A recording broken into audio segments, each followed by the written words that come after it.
오늘의 강의의 첫 번째는 뭐냐면 야구와 축구는 어떻게 다른가입니다.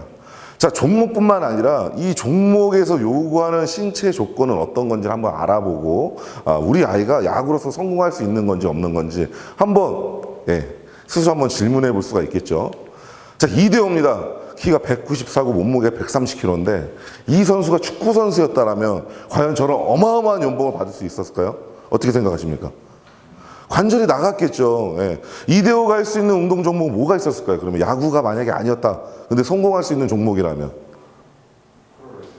프로레슬러 좋고요. 또 뭐가 있을까요? 씨름, 역도 다 어떤 거죠? 신체가 근력을 굉장히 요하면서도 중심이 안정화되어 있는 운동에 적합한 거죠. 축구처럼 몸싸움을 달리면서 하는 이런 종목은 아닐 겁니다. 자, 지금 아주 핫한 선수죠. 손흥민하고 잘 모르시겠지만 여성분들은 가레스 베일이라고 하는 레알 마드리드의 선수입니다. 축구라고 하는 기능적 특성을 보게 되면 게임당 10km를 지속적인 달리기를 해야 돼요. 자, 축구계에서 한국에서 제일 유명한 축구 선수가 누구였죠? 박지성이라고 한번 들어보셨나요? 그 사람의 별명이 뭐였나요? 그 선수의 두 개의 심장인 거죠. 12km, 남들보다 2km를 더 많이 뛰었기 때문에 퍼거슨이 공간 창출 능력이 좋아서 뽑아왔다라고 말하는 심폐지구력에 굉장한 중요한 운동입니다. 그 다음에 달리면서 어깨 싸움을 하기 때문에 피지컬과 피지컬이 맞닿아야 되기 때문에 동적 체중 이동이 굉장히 많고 코어가 굉장히 강해야 되는 종목이죠. 야구는 어떻죠? 아까 이대호가 계속해서 나오는데 이대호가 좀 본보기잖아요. 그래서 이제 사진 올렸고요. 투수의 경우에는 와인드업에서 팔로우 스로우까지 가는데 2초밖에 걸리지 않고요. 타자가 공을 보고 치시는데 1.5초, 그 다음에 원베이스까지 가는데 4초까지 가면 최고의 선수라고 알고 있습니다. 그러면 뭐냐면 5초에서 10초 동안 단기간의 움직임입니다. 그리고 나서 어떻게 하죠? 땅 튀고 계속 이러고 있나요? 축구처럼? 볼 줘 이러는 게 아니라 서 있죠, 그냥. 이거에 대해서 굉장히 집중하셔야 됩니다. 집중. 왜냐면 운동생리학적으로 어떤 트레이닝을 해야만 이 선수가 강한 타격과 그 다음에 순발력을 지닐 수 있는 것이냐. 그게 바로 ATP PC 시스템입니다. 무산소성 대사죠. 그러니까 한마디로 얘기하면 축구 선수는 1000m, 그 다음에 1000m 선수라고 치면은 축구 선수 같은 경우에는 100m보다 더 짧은 50m 선수라고 보시면 돼요. 무산소성 대사가 거의 전부다라는 거죠. 그 다음에 타이밍에 의한 순간적인 체중 이동에 대한 큰 파워를 줄 수 있는 운동이고, 하체에서 투수나 타자나 상관없이 하체와 몸통과 어깨에서 팔로 이어지는 이 몸통 회전력, 즉 골프랑 비슷한 운동이라고 보시면 될 것 같습니다. 자, 야구 동작에 대한 두 가지를 알아볼 겁니다. 두 가지. 하나는 생리학적인 측면이고요. 하나는 근육과 신경, 뼈대를 이루는 근골격계적인 문제를 한번 공부해 보도록 합시다. ATP PC 시스템은 뭐냐면 내가 운동을 빵 하고 호흡을 3번 할 정도의 힘을 주는 그런 구간입니다. 그래서 약 15초에서 8초, 요즘에 과학적으로는 한 5초 정도만 ATP라고 얘기하는 경우도 있지만 그 사회에 나와 있는 내용으로 보면 15초, 그 다음에 쭉 썼다가 어떻게 되죠? ATP PC가 쑥 하고 없어졌다가 뭘로 옮겨지나요? 글리코스라고 하는 글리코겐에 탄수화물을 로딩했다가 그 다음에 어떻게 되죠? 마라톤 같은 경우는 산소 유입량으로 많이 하는 거죠. 그러니까 축구 같은 경우는 어떻게 돼요? 여기 어디에 섞여 있는 거죠. 이 전부 다를 하는데 야구는 거의 여기서 끝납니다. 여기서. 끝나게 돼 있다는 거예요. 그래서 속근섬유를 굉장히 많이 사용합니다. 그래서 보시게 되면은 뭐 이번에 그 선수들 보면 어떻게 되죠? 야구 선수는 등치가 다 어마어마하잖아요. 저처럼 막 84에 막 100kg가 넘는 몸을 이제 가지게 되는 거죠.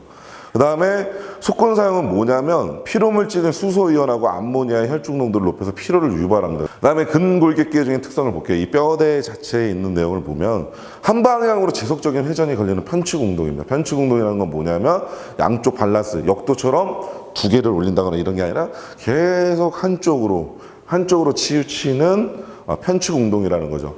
그래서 요즘에 성인들의 가장 그 문제가 되는 게 뭐죠? 배드민턴과 골프인데 생활 스포츠에서 한쪽으로서 운동하게 되면 어떻게 되죠? 발달하는 부분과 발달하지 않는 부분의 편차가 커지면서 부상이 오는 경우가 많은 운동이라고 보시면 되고요. 특히나 허리의 회전이 한쪽으로 걸리기 때문에 허리 부상이 있을 수 있는 그런 종목이라고 보면 됩니다. 자, 체중 이동으로 신체 패턴의 불협 반응을 일으키게 되고요. 장시간 과사용으로 인한 관절 및 인대, 근육건에 문제가 생기게 되죠. 선수들 중학교에서 고등학교로 올 때 가장 많이 하는 수술이 토미존 수술인 건 알고 계시죠? 네. 지속적으로 계속 어떤 동작들을 반복하다 보니까 팔꿈치가 이제 아프게 되는데, 실질적으로 저희가 이제 현장에서 많은 선수들을 가리키면서 봤던 건 뭐냐면, 예전 선수들보다 훨씬 더 골반과 그 다음에 발목 가동성이 좋지가 않으니까 팔로 더 던지는, 스로잉을 던지는 현상들이 더 많았다. 왜냐라고 봤더니 저희는 그래도 양반다리를 하거나 푸세식 화장실에서 앉아있는 이 딥스쿼트 자세가 굉장히 많았는데, 어렸을 때부터 그런 자세에 노출되지가 않다 보니까 쭈그려 앉기가 안 되니까 어떻게 되죠? 와인드업에서 발목을 밀치면서 이 고관절의 힘을, 자, 발목하고 무릎하고 엉덩이에 이 힘이 같이 로테이션 되면서 이 힘을 끌어야 되는데, 여기서 출력이 안 나오니까 상체를 더 많이 흔들어야 되는 경우가 많더라. 과사용에 의한 근조직 및 신경 패턴의 재교육이 굉장히 중요해요, 어머니. 예, 어머니. 왜냐하면, 자, 와인드업에서 이제 팔로스루 할 때 같이 쳐주면서 나갔을 때 어떤 걸 보냐면, 엎드려 볼게요. 이 MPT라고 하는 게 있는데, 자, 다리를 찬다라고 하는 거는 지금 이해하셨죠? 네, 차야 되는데, 이 다리를 차려면 어떻게 되냐면, 이 머슬 체인이 햄스트링, 요쪽 햄스트링과 요쪽 둔근과 요쪽에 있는 척추 길이끈 세 개가 합쳐져야만 신전이라고 하는 강력한 출력이 되는 거예요. 자, 그러면 모토가 하나, 둘, 세 개를 이용하는 거죠. 그 중에 메이저가 뭐냐면 얘예요, 얘, 둔근. 근데 애들이 햄스트링이 짧아지게 되면 어떤 현상이 오냐면 여기가 힘이 안 들어오는 경우예요. 그리고 어떻게? 양쪽만 힘이 들어오는 경우. 그러면 생각해 볼게요. 모터가 세 개여야 되는데 메인 모터가 잠겼고 양쪽에는 사이드 모터가 켜졌을 때 이 아이는 허리에 부상이 있을까요? 없을까요? 1번 부상의 위험이 높아지고, 2번 뭐야? 메이저 모터가 사용되지 않았으니까 출력은 낮아질까요? 높아질까요? 낮아지게 될 거예요. 그래서 이거를 재교육을 시키는 거예요. 예를 들면 둔근에 대한 사인을 뇌랑 연결시켜야 되고요. 그 다음에 너는 좀 더 나중에 사용하라고 교육을 시키는 여러 가지 한 200개 되는 운동들을 얘한테 주입시켜야 돼요. 왜냐하면 뇌는 주입시킨 대로 움직이게 되니까. 오케이, 들어가 볼게요. 그런 패턴들을 재교육하는 게 굉장히 중요한 거죠. 재교육. 왜냐하면 아버님, 어머님 보시겠지만 우리는 어렸을 때 놀이라고 하는 문화를 통해서 엎드리고 뭐 이런 것들을 했는데, 애들은 게임도 나가서 노는 것도 아니고 핸드폰 보면서 어린 시절을 보내다가 그 다음에 친구들하고 모여서 어딜 가냐면요, 쭈루루 모여서 PC방에 갑니다. 게임을 하고 스트레스 풀렸으면 어딜 가냐면 학원에 가는 거죠. 이런 일련적인 어떤 그 사회학적인 변화가 아이들의 신경 발달을 완전히 첨예했다, 저해해버렸다, 이렇게 보시면 됩니다. 이제 던지기에 대한 과학을, 야구에 대해서 좀 이해하셔야 되니까 그냥 뭐 이런 거죠. 자, 쿠킹 포지션에서 가동성이 나와야 된다, 여기서 채야 된다, 뭐 이런 부분들은 코칭입니다. 코칭. 저희가 집중하는 부분은 전혀 그런 데에다가는 집중도 하지 않을 뿐더러 뭐냐면 감독님, 코치님한테 잘 배우라고 하고요. 너는 이렇게 됐을 때 이제 우리는 이런 걸 보는 거죠. 견갑대가 충분히 외회전과 내회전이 나오면서 소라식의 가동성이 있고 그게 요추로 전달되지는 않는지, 이런 거를 저희들은 하는 전문가들입니다. 그래서 메커니즘을 이제 과학적으로, 근육학적으로 저희는 표현하는 것이죠. 하체의 세 가지 신전이죠. 아까 전에 말씀드렸다시피 발목과 무릎과 엉덩이가 한 번에 펴지는 이 현상을, 힘을 받아서, 자, 몸통의 회전력으로 연결시키게 됩니다. 연결시키게 되고요. 그 힘을 어깨로 세게 던지는 게 아니라 어깨가 받아서 어깨는 조절을 합니다. 어깨는 지금 보시다시피 이 절구관절이라고 360도 돌릴 수 있는 관절에서 굉장히 위크한 구조로 되어 있어요. 이게 불안정하죠. 다른 데는 다 어떡하죠? 다 딱딱한데 불완전한 관절이에요. 대신에 뭐가 있을까요?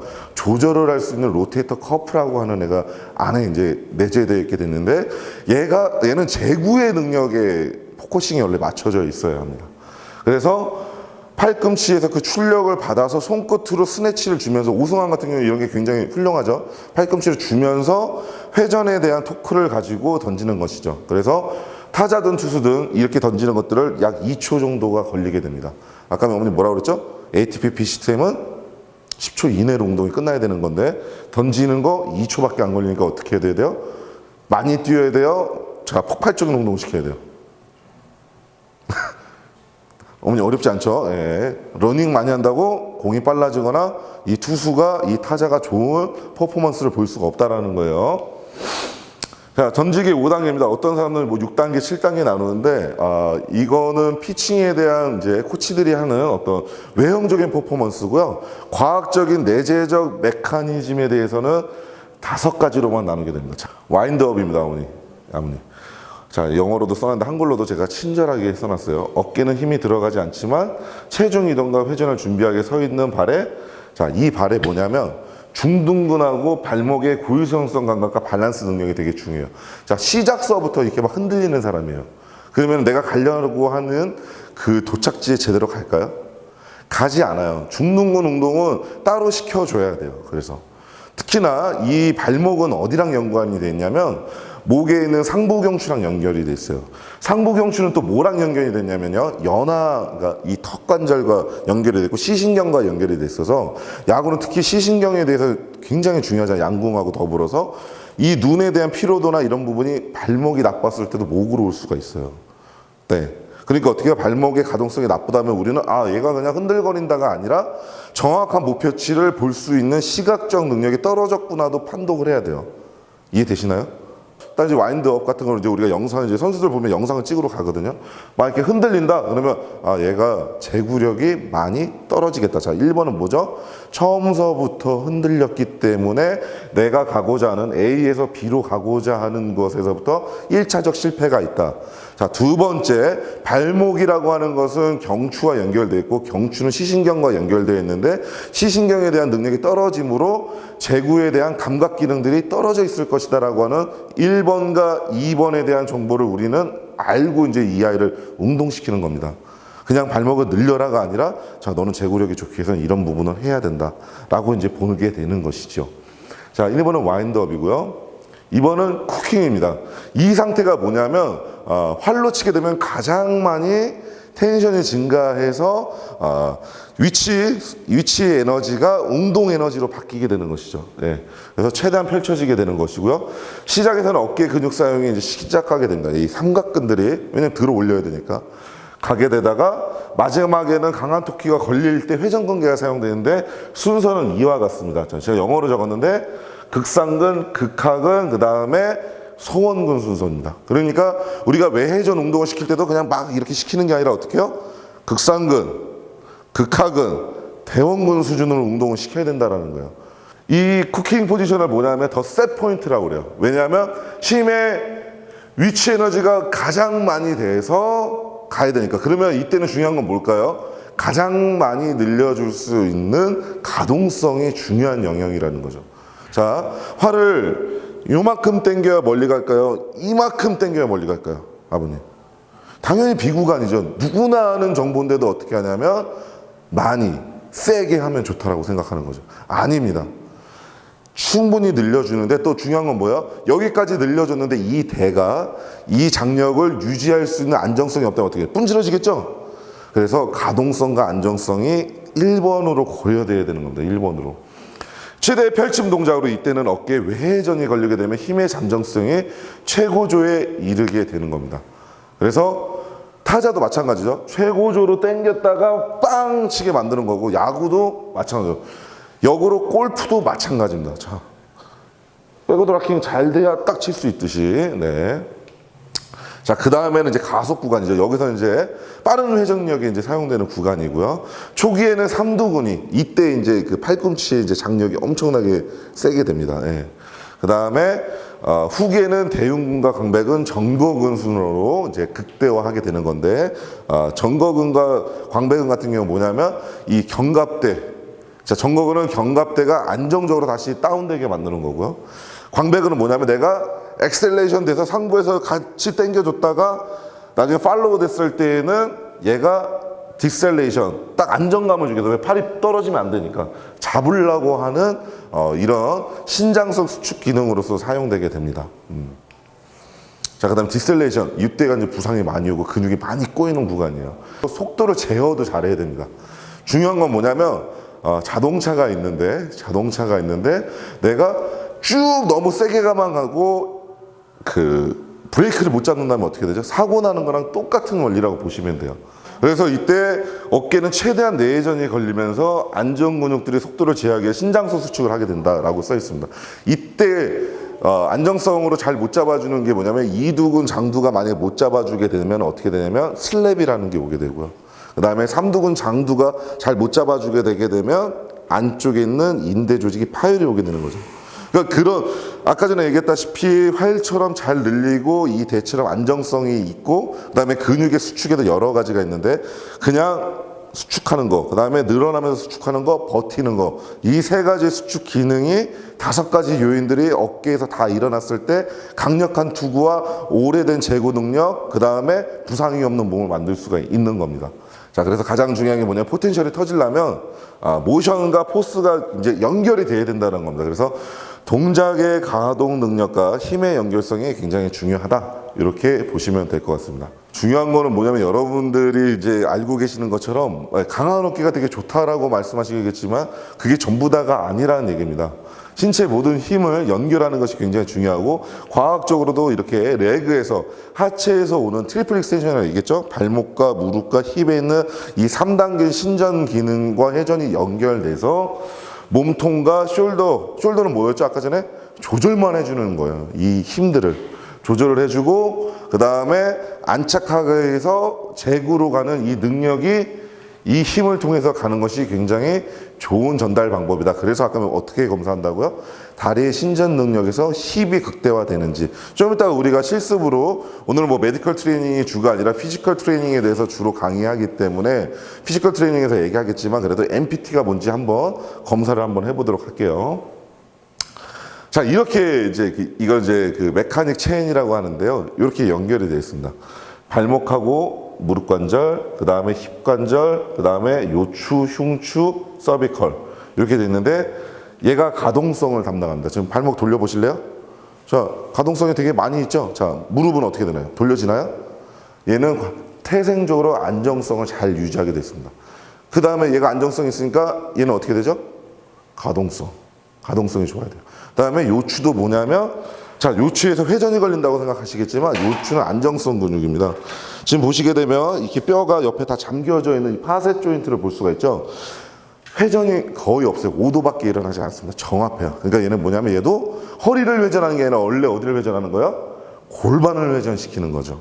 근데 흉추는 또 어때요? 다시 회전. 그 다음에 경추는 하부 경추는 또 안정성, 상부 경추는 가동성. 그 다음에 견갑대 안정성, 숄더 가동성, 안정성, 가동성입니다. 손목은 다 돌릴 수 있지만 팔꿈치 360도 돌릴 수가 없죠. 왜? 경척관절이라고 해서 이렇게 딱 걸리게 되어 있기 때문에 신체적으로 다 이렇게 연결이 가동, 안정으로 이렇게 연결되어 있다는 점을 보시면 될 것 같습니다.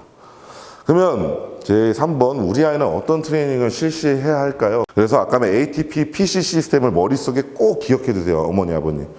야구는 뭐라고요? ATP, PC 시스템. 그러니까 보충제를 만약에 먹이더라도 ATP와 PC를 극대화할 수 있는 크레아틴, 모노크레아틴이라든지 BCA라든지 아미노산 중에서도 뭘 먹여야 돼요? 지구력도 중요하지만 몸에 산화질소를 올릴 수 있는 아르기닌 같은 것들을 이제 먹여야 되는 거예요. 축구 선수라면 카르티닌을 먹여야 되는 거고. 왜? 지구력성 지방을 끌어올려서 에너지를 소모할 수 있는 보충제는 그런 건 축구 선수. 야구 선수는 뭐예요? 순간적인 파워를 낼 수 있는 보충제를 선택하시는 게 중요하다. 자, 우선 이런 거죠. 요즘에 많은 부모님들이 이제 아이들을 이제 헬스장에, 일반 헬스장에 보냅니다. 왜냐하면 저희도 우선 바디빌더들도 제가 가르치긴 하지만 딱 외형적으로 봤을 때 근육이 크면 굉장히 좋을 것이다 라고 생각이 들지만 사실 야구에는 바디빌딩이 전혀 어울리지 않습니다. 웨이트리프팅이랑 바디빌딩은 완전히 다른 개념이에요. 잘 보실게요. 근육에는 이 근섬유 안에 근형질과 근원섬유라는 것이 있습니다. 자, 근형질은 뭐냐면 부피를 키우는 것들이에요. 부피를. 자, 굉장히 멋있죠? 어머님 섹시하고 아름다운 몸매를 가지고 있습니다.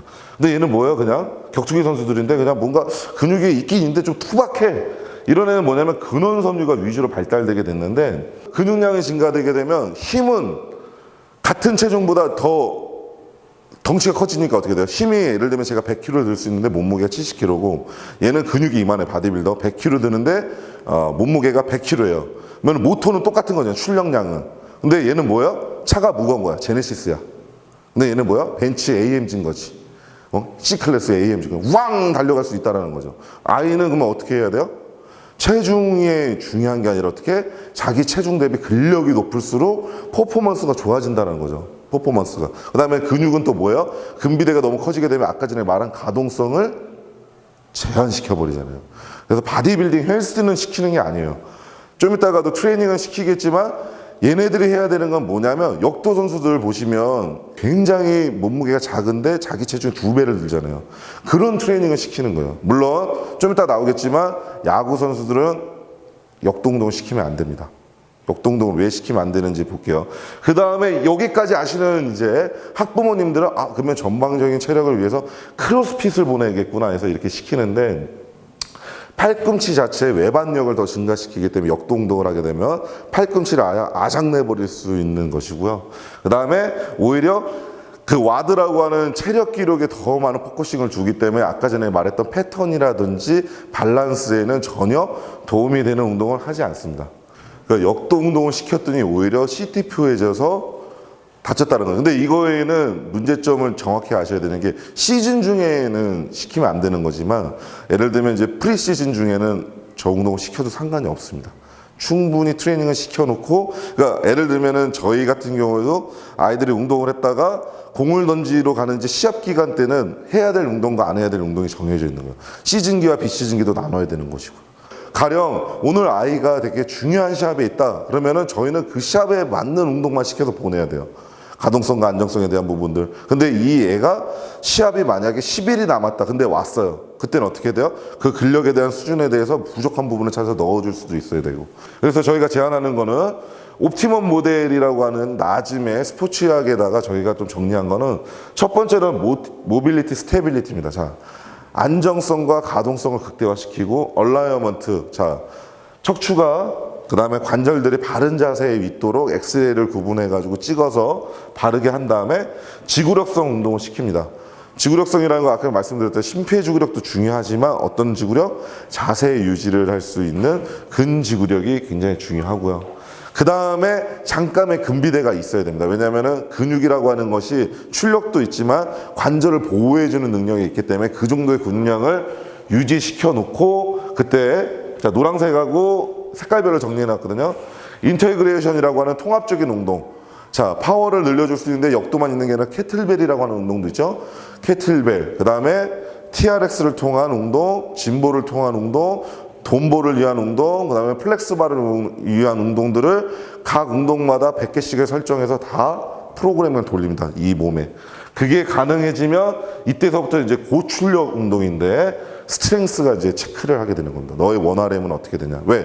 아까에도 말씀드렸다시피 2초 안에 끝나는 운동이기 때문에 운동 한 번 하는데 30초 이상 할 필요가 있어요. 스쿼트도 20개 하실 필요가 없다는 거죠. 얘가 강하게 3개에서 하나 들 정도의 운동으로 강한 그 근세포를 늘릴 만한 운동들을 시키는 거죠. 그 다음에 나가서 퍼포먼스.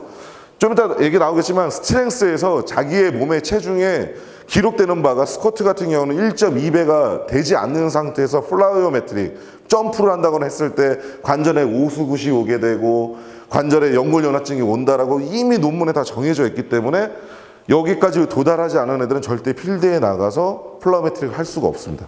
왜? 스트렝스가 몸에 내재되어 있지 않은 상태에서 플라이오메트릭은 뭐라고요? 오수굿을 유발하게 되고 관절 연화증을 유발하게 되기 때문에 우선적으로 선행되어야 될 것들을 한 후에 가고 그 다음에 마지막이 스킬입니다. 그때서부터는 이게 다 충분히 됐다 그러면 야구 기술만 운동시키는 겁니다. 그래서 재활을 끝내고 트레이닝을 하는 여러 선수들 특히나 이제 연봉을 많이 받아야 되는 선수들이 저희한테 이제 오게 되면 이 순서대로 하고 퍼포먼스가 끝나면 스킬에 됐을 때는 저희가 이상 유무만 판독을 하고 계속 그 체력을 유지하게 만드는 그때부터 스킬이 더 중요합니다. 근데 몸에 이게 없는데 스킬을 만든다라는 건 문제가 있는 거죠. 투수의 와인드업에서 이 선수는 이미 그 스탠드를 넓혀야 되는데 양반다리를 못하는 선수예요. 스탠드가 늘어날 수가 없어요. 그러면 우리 아이가 양반다리가 안 된다라는 건 굉장히 문제가 있는 건데도 불구하고 다리를 넓게 벌려라 하면 어떻게 돼요? 허리를 이렇게 젖혀서 나가는 걸 수도 있는 거죠. 근데 아까는 뭐랬어요? 허리를 젖히는 거는 아니라 얘는 무슨 관절? 안정관절. 오케이? 그리고 그냥 스트레칭하고 좀 달라요. 왜냐면 얘는 다이나믹한 운동에 대한 기능을 해야 되기 때문에 요가처럼 그냥 늘리는 게 아니라 어떻게 해요? 동적인 힘을 끌고 가면서 갈 수 있는 가동성 운동이라는 거. 유연성하고 좀 다른 개념이겠죠? 가동성이란 건 뭐냐면 엔딩 포지션, 끝 지점에서도 내가 안정성을 가지고 있냐 안 가지고 있냐예요. 근데 스트레칭은 뭐냐면 그냥 늘려주고 유지시켜주고 릴렉세이션 하는 거예요. 이완하고 가동성은 다른 개념이다라고 보시면 될 것 같아요. 그래서 1단계 움직임 패턴은 뭐냐면 아까 전에 말씀드렸다시피 차는데 둔근이 1번, 햄스트링 허리인데 둔근이 사용되지 않으면 어떻게 돼요? 둔근은 활성화시켜주고 과활성을 햄스트링은 낮춰줘야 되겠죠. 자, 한번 나와서 검사 한번 받아보실 분, 아버님 한번 나와보실래요? 네, 별거 아닌데. 자, 이제 얘가 야구 선수예요. 왔어요. 자, 우리 자라나는 지금 빙의 해볼게요. 14살의 이 아이가 이제 야구선수가 되러 왔습니다. 그러면 무슨 검사를 하냐면, 잠깐 정면 바라보실게요. 자, 팔을 한번 들어보실까요? 네, 쭉 위까지. 쭉, 내리고. 한 번 더 올려볼게요. 쭉. 오케이. 자, 여러분들은 뭐가 보이셨습니까? 단지 팔을 들어 올린다는 행위를 보겠지만, 저희 같은 스포츠의학 전문가들은 뭐냐면, 잘 보세요. 자, 고개가 딸려갔죠? 딸려갔을 때 뭐냐면 견갑대를 놔줘야 되는 견갑거근이라고 하는 애가 놔줘야 될, 참여하고 있는 거, 참여하지 않을 때 부분에서. 그 다음에 뭐예요? 팔꿈치가 다 펴지지 않았다는 건 뭐예요? 삼두근에 연결되어 있는 광배근이, 옆에서 보실까요? 아까 뭐라 했죠? 광배근이 익센트릭 되면서 부상이 온다고 그랬잖아요. 제대로 펼쳐줄 수 있는 구간을 유지하지 못했다. 그 다음에, 손이 다 펴지지 않았으니까 뭐예요? 이두근이 되게 익센트릭이 걸려서 이렇게 짧아진 거죠. 이 선수의 원래 올바른 포지션은 뭐예요? 정확하게 딱 펴져 있었을 때, 아, 너는 투구, 송구, 들어가시면 되겠습니다. 송구 능력에서 아까 전에 얘기했다시피 어떻게 했었죠? 광배근과 대흉근과 어깨에 대한 능력. 그 다음에 뭐예요? 이 자세에서 이제 공이 회전했을 때 뭐가 먼저 가야 돼요? 극상근, 극하근, 소원근으로 이어져야 된다고 그랬잖아요. 회전근개도 그냥 막 시키는 게 아니라 어떻게? 그래서 극상근, 극하근, 대원근 순서대로 운동을 시켜야 된다라고 얘기를 했잖아요. 왜냐하면 투구의 메커니즘이 그렇게 되어 있기 때문에 이것들을 보는 거예요. 그럼 아, 견갑대가 얘가 지금 최대로 펼쳐지지 않았구나. 그 다음에 뭐예요? 옆으로 딱 귀 옆까지 닿아야 되는데 지금 아까 보시면 되면 어떻게 앞으로 뻗었다라는 건 뭐예요? 이 동작에서 뒤로 했을 때 보통 160도 정도의 외회전이 일어나야 되는데 얘한테는 부담인 건데 더 하려니까 어떻게 돼요? 관절을 찢고 있는 거예요. 계속. 그러다 보니까 어깨 관절이 안 찍히니까 어떻게 해요? 일부러 팔꿈치를 더 내밀게 되는 거죠. 그런 애는 어떻게? 팔꿈치. 그 다음에 얘가 어깨 팔꿈치도 안 되니까 허리를 더 뒤집어 깠다. 그러면 어디? 허리. 이게 계속 누적되면서 어떻게? 부상, 관절, 디스크, MCL 수술. 그 다음에 어떻게? 슬랩 수술이 오게 되는 거예요. 그냥 얘가 자고 일어났더니 슬랩 이런 경우는 없어요. 그러니까 그것들을 다 관절별로 분석을 해서 알려드려야 된다. 부모님도 알고 계셔야 되고 선수도 자각을 해야죠. 뭐죠? 내가 트레이닝이 끝났을 때 혼자 나는 어떠한 예방훈련을 해야 되고 어떠한 워밍업을 해야 되고 쉴 때도 내가 해야 되는 운동이 뭔지도 교육이 들어가야 된다는 거예요. 그냥 막 프로그램 했으니까 다 똑같이 해. 이게 아니라 나는 이 동작을 더 많이 해야 돼 라고 알고 있어야 된다는 거죠. 그 다음에 기능적 움직임 평가는 7개를 하는데 이 그레이 쿡이 좀 대단한 게 이 사람이 2000년도 초반에 NFL이라고 아세요? 미식축구 선수 팀의 꼴찌를 맡았는데 2년 만에 1등으로 만들어가지고 스타가 됐어, 대략. 이 7가지를 다시 또 스크린을 쫙 하게 됩니다. 저희 동원운동과학센터 오셔서 보신 분은 알겠지만 영상을 다 찍어져 있죠. 선수들이 한 달에 한 번씩 FMS 및 MPT를 검사하라고 한 달에 한 번씩 또 체력 검사를 해서 얼마나 성장했는지를 다 올려놓게 돼 있죠. 그 다음에 엑스레이입니다. 이렇게 일자목이면 어떻게 된다고요? 경추가 굉장히 중요한 게 뭐냐면 경추는 시신경하고 연결돼 있어요. 특히나 후두화근이라고 하는 애는 얘가 만약에 단축됐을 시에는 어떻게 되죠? 눈의 피로, 그 다음에 안구에 대한 가동성이 떨어지게 됩니다. 그러면 이런 일자목이라든지 거북목은 지속적으로 후두화근이 압착되어 있기 때문에 어떻게 해요? 안구의 움직임이 저하되게 되고 안구의 움직임의 저하는 뭐라고 그랬죠? 반사 능력, 시각적 반사 능력을 떨어뜨린다고 그랬잖아요. 그런 미세한 부분까지도 저희는 이제 체크를 해야 되는 거죠. 또 뭐가 있었죠? 얘를 문제시키는 게 발목이라고 얘기했어요. 발목과 경추가 연결되고 경추는 또 어디? 시신경하고 연결이 되어 있기 때문에 이런 목의 어떤 얼라이먼트, 자세 유지도 굉장히 유심하게 봐야 됩니다. 그다음에 선수가 내일 시합에 출정이 있다면 얘는 어떻게 해요? 간단한 모빌리티와 시각 중추를 키울 수 있는 CST 같은 것들, 그런 트레이닝보다는 약간 도수적인 부분들과 케어적인 부분들도 들어가야죠. 왜? 얘가 지금 눈의 컨디션이 좋아요. 어떻게 되겠어요? 더 많은 것들이 확장돼서 본단 말이에요. 확장된 건 뭐냐면 나한테 그만한 정보가 더 많이 온다는 거고, 섬세하게 무언가 동작을 했을 때 이것들을 판단할 수 있는 능력이 올라간다는 거예요. 졸음운전 하시게 되면 어떻게 되죠, 아버님? 이 시야가 좁아지잖아요. 그거랑 똑같은 거예요. 확 열리게. 확. 네. 자, 그 다음에 뭐냐면 아까 전에 말씀드렸다시피 스탠드가 중요하기 때문에 저희 센터에는 800만 원이 넘는 족부 기계가 있어서 좌우 대칭 중에 어디가 얘 지금 밸런스가 어긋나 있나. 자, 와인드업에서 뭐가 중요하다고 그랬죠? 이 자세가 후면으로 옮길 때, 자, 발목의 안정성과 둔근의 안정성. 그러려면 뭐예요? 발바닥이 지면을 고정을 꽉 하고 있는지 안 하고 있는지가 중요하죠. 자, A 지점이 실패했는데 여기서 막 흔들리고 있으면 B 지점으로 잘 갈까요? 나는 여기로 가야 되는데 여기서 흔들렸어요. 그러면 이 미세한 차이가, 약간의 애각과 둔각의 차이가 어떻게 해요? 공의 제구 능력을 바꿀 수 있어요. 엘리트라고 하는 건 있잖아요. 일반인들이 상상하기 어려운 식의 그런 초고도화된 집중력을 갖고 있기 때문에, 자, A에서 시작했으면 타이거 우즈 보세요. B로 100번 움직였을 때 98번을 움직이는 사람이 성공률이 높은 거예요. 근데 얘는 막 50번이야. 열로도 갔다가 막 열로도 가. 그러면 뭐 어떻게 되겠어요? 첫 스타트 포지션이 중요한 거예요. 그래서 발바닥서부터 보는 겁니다. 얘가 딱 고정돼서 여기서 중심축을 안정화시킬 수 있는지 없는지에 대해서 먼저 판독을 해야 돼요.